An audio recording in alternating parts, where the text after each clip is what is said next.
बात दिल्ली की करेंगे, जहां पर महाठग सुकेश चंद्रशेखर ने एक बड़ी चिट्ठी द्वारा बम फोड़ा है।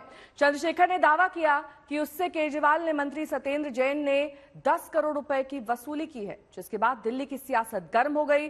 बीजेपी जहां आप पर हमलावर है, तो वहीं केजरीवाल इसे मोरबी मामले से ध्यान भटकाने की साजिश बता रही है।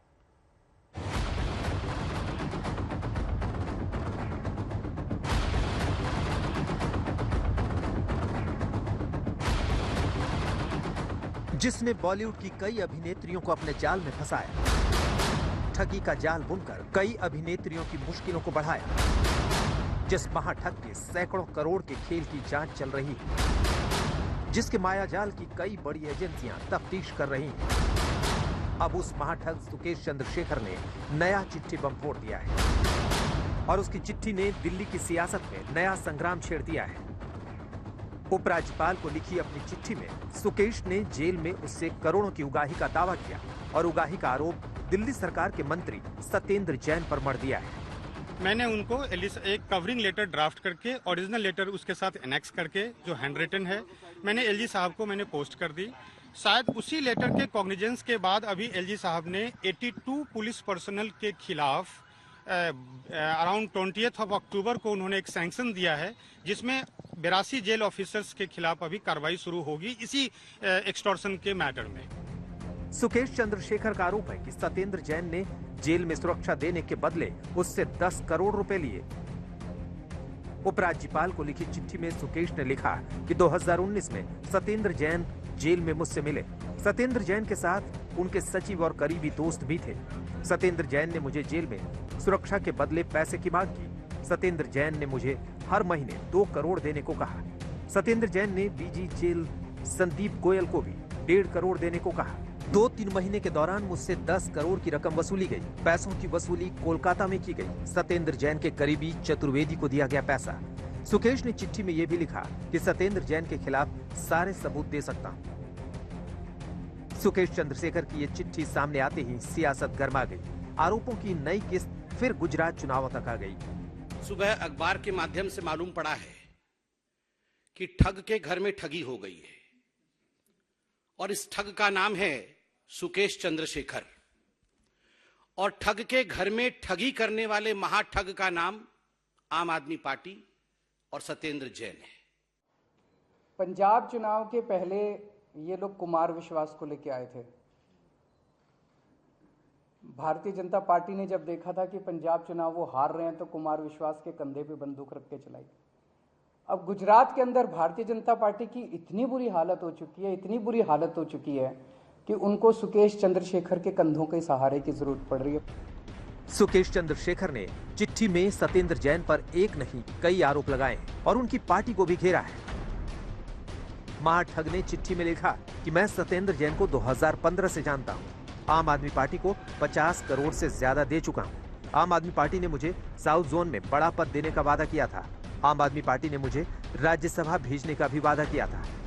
आज जो दिल्ली का जेल मंत्री है वो खुद उसी जेल में अपनी सजा काट रहा है, मगर हमें ये नहीं पता था कि बाहर भी पैसा कमाते हैं और जेल के अंदर भी पैसा कमाते हैं।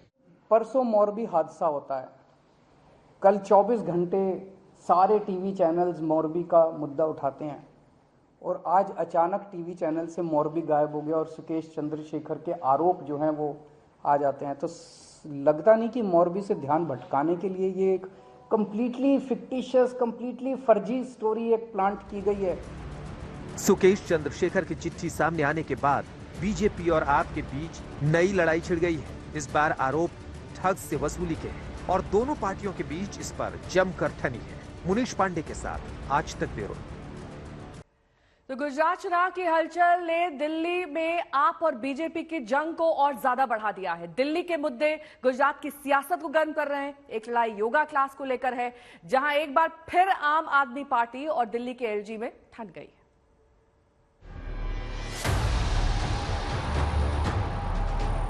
ये योगा क्लासेस जारी रहेंगी। घर घर जाके भीख भी मांगनी पड़ेगी, कटोरा लेके। मैं खुद जाके भीख मांगूंगा लोगों से और आपकी पेमेंट करूंगा।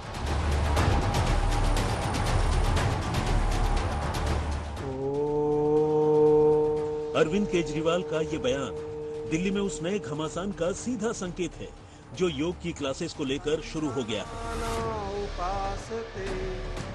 1 नवंबर यानी आज से दिल्ली सरकार की योग की क्लासेस बंद हुई तो उस पर नया संग्राम छिड़ गया।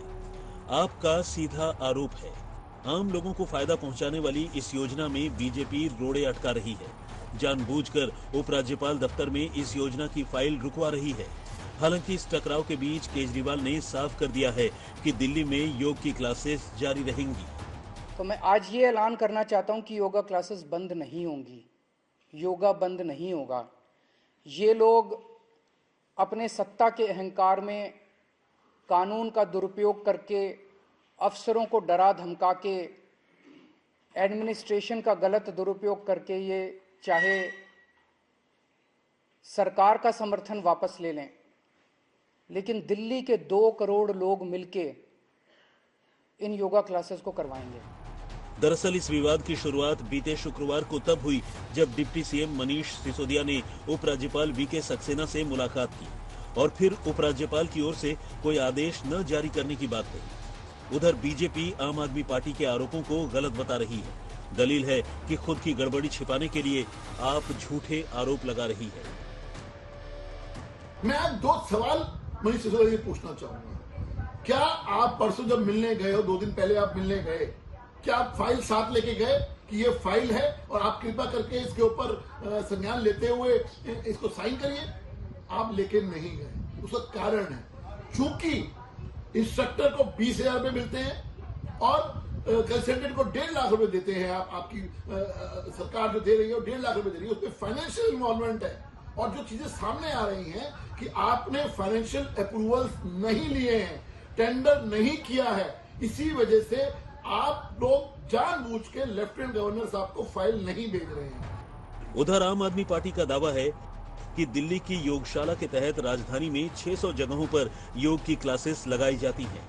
फ्री योग क्लासेस से 17,000 से ज्यादा लोगों को फायदा पहुंच रहा है। साथ ही इस योग क्लासेस से पोस्ट कोविड बीमारियों से जूझ रहे करीब 11,000 लोगों को स्वास्थ्य समस्याओं से उबरने में मदद मिली है। इसी दावे के चलते केजरीवाल हर हाल में योग क्लासेस जारी रखने की बात कह रहे हैं। टीचर्स की पेमेंट के लिए भीख तक मांगने की बात कह रहे हैं। ये योगा क्लासेस जारी रहेंगी। मेरी सभी टीचर्स से अपील है कि आप योगा क्लासेस में कल से जाइए, आप योगा क्लासेस लीजिए।